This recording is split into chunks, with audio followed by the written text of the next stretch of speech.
Hey, Anthony, do you like my new shirt? Sure, man. It's cool. Could have been better.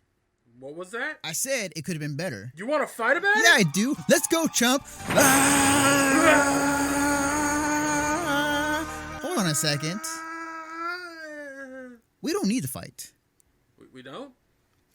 All you need to do is go to 86.com and choose from one of their many designs. Franchises range from Skullgirls to Street Fighter and even BlazBlue. And if you check out 86 through this Twitch channel, use 86.com slash question mark AFF equals 4 to let them know that Mission Star Podcast sent you. All right, ladies and gentlemen, it's been quite some time since we had this segment. I'd say 2 weeks. But in that time, I believe Greg has been storing up something good for us. And I think it's time for him to let loose let it's off his chest, essentially. Ladies and gentlemen, welcome to another edition of Why You're Wrong with Gregg Dietz. I'm scared. Okay, so over the past few weeks, something kind of interesting has been happening. Everyone knows this streamer, Dr. Disrespect. Everyone knows him. And if you have a modicum of intelligence, you know that the character of Dr. Disrespect is essentially a wrestling heel. You know this. He plays a bad guy that you would see on the WWE. So why in the fresh fucking hell would you argue with him on Twitter? I don't understand this. To give a little bit of context to anybody who doesn't know, Dr. Disrespect had his channel banned for about 2 weeks because he streamed a live stream in the bathroom at E3 3 times. He also got his badge revoked. The actor playing Dr. Disrespect, Guy Baum, he came out with an apology. Said, it wasn't malicious. I honestly didn't know that you couldn't stream in a bathroom. I had no fucking clue. I made a mistake. The people who didn't tell me, who should have known, I should have known. We made a mistake. It'll never happen again. We understand and we grow from mistakes. Sorry. And I went, okay, cool. All right, cool. Neat. So Dr. Disrespect starts doing brief ads. The character starts doing brief ads on his Twitter account, stating that he's coming back, I think on the 10th or whatever, which I can't even imagine how big his fucking numbers will be that day. It's going to be crazy. And then he starts attacking actual journalists. He attacks Jason Schreier. He attacks the guy who wrote the other article you were talking about earlier, Anthony, the EA one. He directly attacks those guys on Twitter as the character Dr. Disrespect. So you respond to him because he's trolling. He's literally trying to fucking bait people. And all these people are falling for it. They're biting that hook easily. I don't like Dr. Disrespect. I don't like his stream. I don't like his bit. I don't like his shtick. Not for me. But I understand what it is, and I don't care. I'm very impartial to the character himself. But for fuck's sake, I understand what he is and what he's doing. Mm-hmm. And if he attacked me on Twitter, I would maybe play up a face type of response that you would see on the WWE. Maybe in line of making fun of him being the 2-time champ of what game exactly. Maybe making fun of the fact that he did stream in the bathroom and that we could have a match in there or some shit like that. I would go that route. I would troll the troll. I would try to goat him into responding in a way that a heel would. What do all these people do? They respond not that way. And I'm not talking about people, just random ass people. I'm talking about actual writers like Gary Whitta and Mitch Dwyer and Jason Schreier legitimately responding in an argumentative fashion. And not just them, like a ton of other people who are professional, who I looked at as intelligent people. Then they do this, and I question that. I'm not defending Dr. Disrespect in any way, shape, or form. I'm just getting after them for feeding the fucking troll. Because what's the first rule in the goddamn internet? Fucking trolls. So when you respond to Dr. Disrespect's trolling in a realistic manner, that's why you're wrong. Boom. So, first off, hang on. First off, one, I thought the first rule of the internet was that anything on the internet is porn. There's a lot of first ones. Second, so I was kind of following this whole thing, and this is actually one of the other times I'm gonna have to go against you, Greg, on this one. And I used to watch Dr. Disrespect. I really did, and I like his whole shtick for a bit, and I know what his character is. You know, there's certain things that he did that kind of turned me off. Eventually, I stopped watching him. I think that because there were definitely patterns of what he did in the past that made me question, you know, is it really him? Is it really the character? Is it either or? When there's a repeated, is it like he's using the character as an excuse to? Yeah, it's a shield. Dick. So like, yeah. In a way, I clarified. I don't like the character. I don't watch it because I think that he is absolutely using the character as a shield. I totally agree with you. Mm-hmm. But why would you argue with him? Why would you argue with the character? Yeah. Why would you go that route, Anthony? You know, good point. I think that people who see this, I think the one thing I do take away is that when he attacks somebody or trolls somebody of an outlet or whomever, you know, do keep in mind, like, he has 1.3 million followers who enjoy his content. He's like one of the main faces of Twitch. Exactly. And like, if he's doing that, does that encourage everybody else to do the same to those people as well?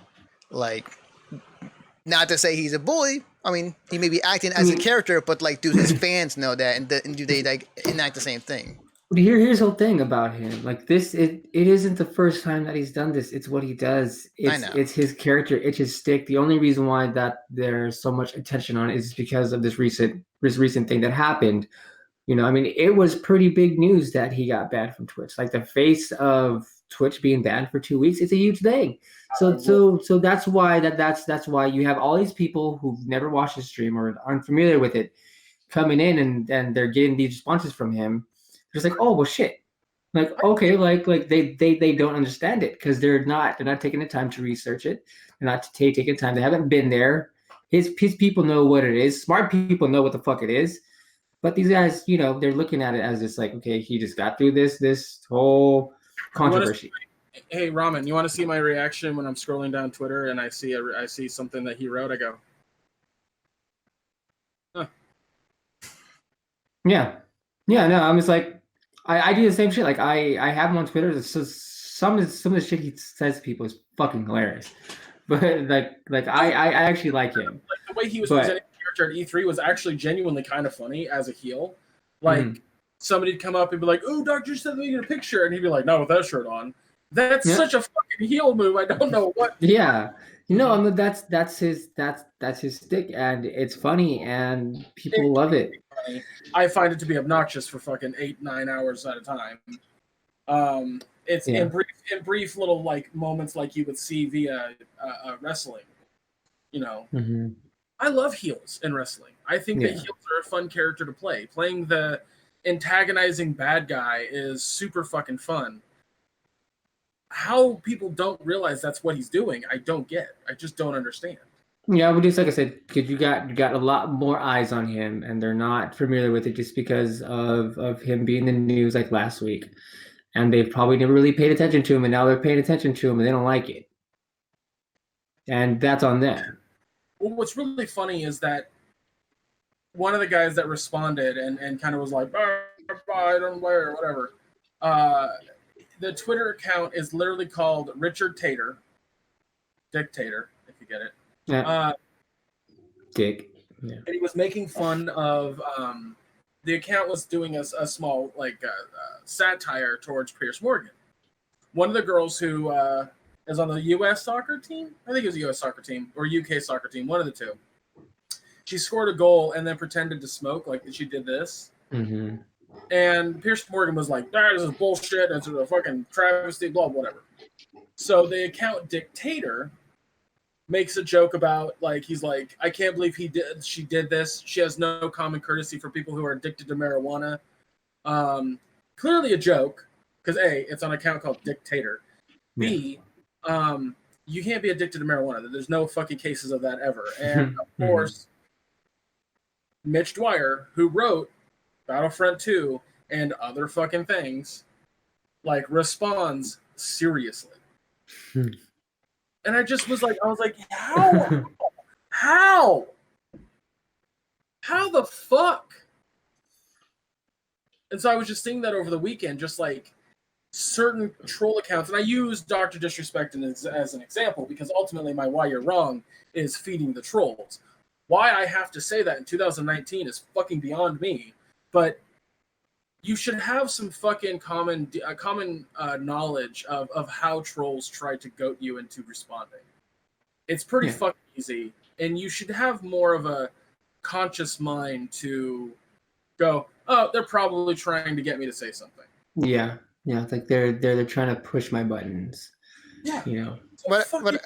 What I will say though is, like, some people took it in stride. I think that I know that Jason Schreier was kind of at the end. He was also putting some jabs at him as well. And at the end, it's like, "Hey, if you want to talk more about this openly, or somewhere, I'm more than welcome. My DMs are open." Here's my thought on that, Anthony. His response, to an extent, was fine. He was kind of making a joke and taking a jab at him, which was fine. But he started responding to other people in the Twitter group, like in the Twitter thread, in a very serious manner. And I'm just sitting there thinking, why the fuck are you doing that? What I would have done if I were Jason Schreier, there's a lot of things I'd do differently if I was Jason Schreier, but what I would have done in that situation was I would have made the joke like he did. I would have cracked off at him and said something about him being, like a two-time gaming in what game? 1v1 motherfucker, like shit like that. I'd have goaded him into that, and then legitimately fucking contact Guy Baum and say, "Hey, let's do an interview for Kotaku. Let's do an actual interview for Kotaku." Not disrespect the fucking character, the actor. And I'm using actor very loosely on that, by the way. Yeah. That's but the man behind the persona. Yeah, because we don't see we don't see him often. It's the only times we ever see the guy is when real shit happens. The last time we saw him was when he cheated on his wife. Yeah. Yeah. Took some time away to fucking fix things. Yeah. People still comment with those dumb mirage like, "Oh, you cheated on your wife." I was like, okay, yeah, neat. That shit happens all the time. Like, come on now, like. I know. It's just fucking obnoxious. Yeah.